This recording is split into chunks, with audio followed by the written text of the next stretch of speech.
Hi dear friends, Assalamualaikum, Namaskaram. എല്ലാവർക്കും നമ്മുടെ മറ്റൊരു വീഡിയോയിലേക്ക് സ്വാഗതം. ഇന്നത്തെ നമ്മുടെ വീഡിയോ നല്ല സോഫ്റ്റ് ആയിട്ടുള്ള ഒരു ഇടിയപ്പം കൈയൊന്നും വേദനിക്കാതെ വെള്ളം തിളപ്പിക്കാതെ തന്നെ എങ്ങനെ നമുക്ക് ഉണ്ടാക്കി എടുക്കാം എന്നുള്ള ഒരു റെസിപ്പിയാണ് കാണിക്കുന്നത്. അപ്പോൾ നിങ്ങൾ വീഡിയോയിലേക്ക് പോകുന്നതിന്റെ മുമ്പ് എൻ്റെ ചാനൽ ആദ്യമായിട്ട് കാണുന്നവരാണെങ്കിൽ ഒന്ന് സബ്സ്ക്രൈബ് ചെയ്തേക്കണേ. തൊട്ടടുത്തുള്ള ബെൽ ഐക്കൺ കൂടെ എനേബിൾ ചെയ്തിട്ട് ഓൾ എന്ന ഓപ്ഷനും കൂടെ സെലക്ട് ചെയ്യാൻ മറക്കരുത്. അപ്പോൾ നമുക്ക് വേഗം വീഡിയോ കണ്ടു നോക്കിയാലോ. ഞാനൊരു പാത്രത്തിലോട്ട് 2.5 കപ്പ് അരിപ്പൊടി ഇട്ട് കൊടുക്കുന്നുണ്ട്. സാധാരണ പച്ചരി കഴുകി ഉണക്കി പൊടിച്ചെടുത്തിട്ടുള്ളതാണ്. അപ്പോൾ അത് 2.5 കപ്പ് ചേർത്ത് കൊടുക്കുന്നുണ്ട്. ഇതിലേക്ക് ആവശ്യമായിട്ടുള്ള ഉപ്പും ഈ പൊടിയിലേക്ക് തന്നെ നമുക്ക് ഇട്ട് കൊടുക്കാം. ഇനി സ്റ്റൗവിൻ്റെ മുകളിൽ ഇതുപോലുള്ളൊരു സോസ് പാൻ വെച്ച് കൊടുത്തിട്ടുണ്ട്. എന്നിട്ട് അരിപ്പൊടി എടുത്ത അതേ കപ്പിൽ തന്നെ 4 കപ്പ് വെള്ളം ഒഴിച്ച് കൊടുക്കുകയാണ്. അപ്പോൾ ഇതിലേക്ക് ഇത്രയും വെള്ളമൊന്നും ഇതിലേക്ക് ആവശ്യമായിട്ട് വരില്ല. പിന്നെ ഓരോ അരിപ്പൊടിയും വ്യത്യസ്തമായിരിക്കും വെള്ളത്തിൻ്റെ അളവ്. അപ്പോൾ അത് കാരണം കുറച്ച് വെള്ളം കൂടുതൽ വെച്ച് കൊടുത്തിട്ടുള്ളതാണ്. ഇനി ഈ ഒരു വെള്ളം ഈ ഒരു ചൂടാവുമ്പോഴേക്ക് തിളക്കാൻ പാടില്ല, ഇത്ര ചൂടായാൽ മതി. ഈ ഒരു സമയത്ത് നമുക്ക് ഫ്ലെയിം ഓഫാക്കാം. ഇനി ഈ വെള്ളം കുറേശ്ശെ അരിപ്പൊടിയിലേക്ക് ഒഴിച്ച് കൊടുത്തിട്ടൊന്ന് മിക്സ് ചെയ്തെടുക്കാം. അപ്പോൾ എല്ലാതും കൂടെ ഒരുമിച്ച് ഒഴിക്കണ്ട കേട്ടോ. ഒരു 2-3 പ്രാവശ്യമായിട്ട് നമ്മളിങ്ങനെ നോക്കിയതിന് ശേഷം എത്ര വെള്ളം വേണ്ടി വരും എന്നുള്ളത് നോക്കിയതിന് ശേഷം അങ്ങനെ ഒഴിച്ച് കൊടുത്താൽ മതി. അരിപ്പൊടി ഒന്ന് നമ്മൾ കയ്യിൽ പിടിക്കുമ്പോൾ അങ്ങനെ ഒട്ടി പിടിക്കുന്ന ആ ഒരു രൂപമാകുമ്പോൾ നമുക്ക് വെള്ളം ഒഴിക്കൽ നിർത്താം. ഇപ്പോൾ ഞാനിതിലേക്കൊരു 3.25 കപ്പ് വെള്ളമാണ് ഒഴിച്ച് കൊടുത്തിട്ടുള്ളത്. ഞാൻ ലാസ്റ്റ് കാണിച്ച് തരാം ബാക്കി എത്ര വെള്ളം വന്നത് എന്നുള്ളത്. അപ്പോൾ ഇത് 2-3 പ്രാവശ്യമായിട്ട് ഞാനിപ്പോൾ ഇവിടെ മിക്സ് ചെയ്തെടുത്തിട്ടുണ്ട്. അപ്പോൾ ഞാനിതിൻ്റെ മുമ്പ് തിളച്ച വെള്ളത്തിൽ ഇതുപോലെ അരിപ്പൊടി മിക്സ് ചെയ്തിട്ട് ഇടിയപ്പം ഉണ്ടാക്കുന്ന സമയത്ത് എനിക്ക് 7 ഓയിൽ ഇട്ടിട്ട് അമർത്തിയെടുക്കാൻ നല്ല പാടുണ്ടായിരുന്നു കേട്ടോ. കയ്യിനൊക്കെ നല്ല വേദനയൊക്കെ ഉണ്ടായിരുന്നു. അപ്പോൾ ഈ ഒരു രൂപത്തിൽ നിങ്ങൾ ചെയ്ത് നോക്കുകയാണെന്നുണ്ടെങ്കിൽ ഒരിക്കലും നമുക്ക് ആ ഒരു റിസ്ക് ഉണ്ടാവില്ല. പെട്ടെന്ന് തന്നെ നമുക്ക് ഇടിയപ്പത്തിൻ്റെ അച്ചിലിട്ടിട്ട് അമർത്തിയെടുക്കാൻ പറ്റും. അപ്പോൾ എന്തായാലും നിങ്ങൾ ഇതുപോലെ ഒരു പ്രാവശ്യമെങ്കിലും ഒന്ന് ഉണ്ടാക്കി നോക്കണം കേട്ടോ. എന്നാൽ പിന്നെ നിങ്ങൾ ഇതുപോലെ തന്നെ ഉണ്ടാക്കുകയുള്ളൂ. അത്രക്കും സിമ്പിളാണ്. അപ്പോൾ ഇത് ബാക്കിയുള്ള വെള്ളം ഈ കപ്പിൽ ഇത് എത്രയാണ് കേട്ടോ ബാക്കിയുള്ളത്.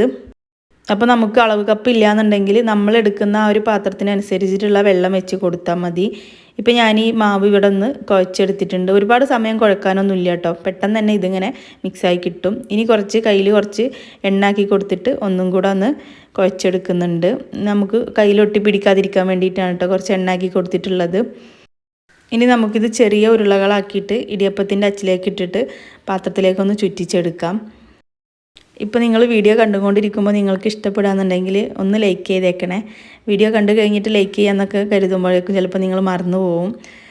ഇപ്പോൾ ഞാൻ ഇടിയപ്പം ഉണ്ടാക്കുന്ന തട്ടുകളിലൊക്കെ ആദ്യം കുറച്ച് ഓയിൽ ബ്രഷ് ചെയ്ത് കൊടുത്തിട്ടുണ്ട്. പിന്നെ ആദ്യത്തെ പ്രാവശ്യം മാത്രം ഓയിൽ ചേർത്ത് കൊടുത്താൽ മതി കേട്ടോ. പിന്നെ ഓയിലാക്കി കൊടുക്കേണ്ട ആവശ്യമൊന്നുമില്ല. നമുക്ക് പെട്ടെന്ന് തന്നെ വിട്ട് കിട്ടാൻ വേണ്ടിയിട്ടാണ് ഇത് ഇങ്ങനെ ചെയ്യുന്നത്. അപ്പോൾ ഞാനിപ്പോൾ ഇതാ ഓരോ ഇടിയപ്പത്തട്ടിലേക്കും ഇതിങ്ങനെ ചുറ്റിച്ചെടുക്കുകയാണ്. അപ്പോൾ വളരെ എളുപ്പത്തിൽ നമുക്ക് ചെയ്യാൻ പറ്റും കേട്ടോ.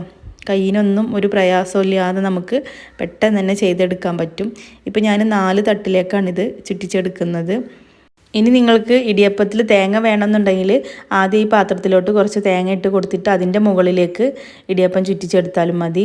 ഞാനിപ്പോൾ കറിയൊക്കെ കൂട്ടി കഴിക്കുന്നതുകൊണ്ട് തന്നെ തേങ്ങ ഇതിൽ ചേർത്തിട്ടില്ല. ഇപ്പോൾ ഞാനിവിടെ ഇടിയപ്പത്തിൻ്റെ പാത്രത്തിൽ കുറച്ച് വെള്ളം ഒഴിച്ചിട്ട് അടുപ്പത്ത് വെച്ച് തിളപ്പിച്ചെടുത്തിട്ടുണ്ട്. പിന്നെ ഒരുപാട് വെള്ളം ഇതിലേക്ക് ഒഴിച്ച് കൊടുക്കാൻ പാടില്ല കേട്ടോ. തിളച്ച് വന്നാൽ നമുക്ക് ഈ സ്റ്റാൻഡ് ഇതിലേക്ക് ഇറക്കി വെച്ച് കൊടുക്കാം. ഒരു 3 മിനിറ്റ് സമയം മതിയിട്ടത് വെന്ത് കിട്ടാൻ വേണ്ടിയിട്ട് മൂടി വെച്ചിട്ട് ഫസ്റ്റ് 1 മിനിറ്റ് ഹൈ ഫ്ലെയിമിൽ ഇട്ട് കൊടുത്തിട്ട് പിന്നെ 2 മിനിറ്റ് മീഡിയം ഫ്ലെയിമിലാക്കി കൊടുത്താൽ മതി. ഇപ്പോൾ ഇതിവിടെ വെന്ത് കിട്ടിയിട്ടുണ്ട്. ഇനി ഓരോ ഇടിയപ്പവും ഇതിൽ നിന്ന് എടുക്കാം. അപ്പോൾ നമുക്ക് കമഴ്ത്തി കൊടുക്കുമ്പോൾ തന്നെ നമ്മുടെ കയ്യിലേക്ക് പെട്ടെന്ന് ഇത് കിട്ടും കേട്ടോ. അത് എണ്ണയാക്കി കൊടുക്കുന്നതുകൊണ്ട് തന്നെ പെട്ടെന്ന് തന്നെ നമുക്ക് എടുക്കാൻ പറ്റും. പിന്നെ ഈ ഒരു രീതിയിൽ തന്നെ ഉണ്ടാക്കാൻ അറിയാവുന്ന ഒരുപാട് പേരുണ്ടാവും കേട്ടോ. ഞാൻ യൂട്യൂബിൽ സെർച്ച് ചെയ്ത് നോക്കുന്ന സമയത്തൊക്കെ അതിൽ കൂടുതലും തിളച്ച വെള്ളത്തിൽ ഉണ്ടാക്കുന്ന ഒരു രീതിയിലാണ് കാണിക്കുന്നത്. ഞാനതുപോലെ ഉണ്ടാക്കുന്ന സമയത്ത് എനിക്കത് ഒരുപാട് റിസ്ക് ആയിട്ടാണ് തോന്നിയത് കേട്ടോ. അപ്പോൾ അതുകൊണ്ടാണ് ഞാൻ ഇങ്ങനൊരു വീഡിയോ ചെയ്യാമെന്ന് വെച്ചത്. പിന്നെ നമുക്ക് ഈ ഒരു ഇടിയപ്പം ഇഡ്ഡലി ഉണ്ടാക്കുന്ന ആ ഒരു പാത്രത്തിൽ വേണമെങ്കിലും ഉണ്ടാക്കിയെടുക്കാൻ പറ്റും കേട്ടോ. ഏതിലായാലും ഒരേ ടേസ്റ്റാണ്. ഷേപ്പിൽ മാത്രം കുറച്ച് വ്യത്യാസം വരുന്നുള്ളൂ. ഇതാകുമ്പോൾ നമുക്ക് പെട്ടെന്ന് തന്നെ തീരും കേട്ടോ. അതുകൊണ്ടാണ് ഞാനിങ്ങനെ ചെയ്തെടുക്കുന്നത്. അപ്പോൾ ഞാനിതാ എല്ലാ ഇടിയപ്പവും ഇവിടെ ഉണ്ടാക്കി കഴിഞ്ഞിട്ടുണ്ട്. ആ ഒരു 2.5 കപ്പ് അരിപ്പൊടിൻ്റെ അളവിൽ ഞാൻ ഉണ്ടാക്കിയിട്ടുള്ളത് 12 ഇടിയപ്പമാണ് കേട്ടോ. അപ്പോൾ ഈ ഒരു വീഡിയോ എല്ലാവർക്കും ഇഷ്ടമായിട്ടുണ്ടെന്ന് കരുതുന്നു. ഇഷ്ടമായിട്ടുണ്ടെങ്കിൽ ലൈക്ക് ചെയ്യാനും ഷെയർ ചെയ്യാനും കമൻറ്റ് ചെയ്യാനൊന്നും മറക്കരുത്.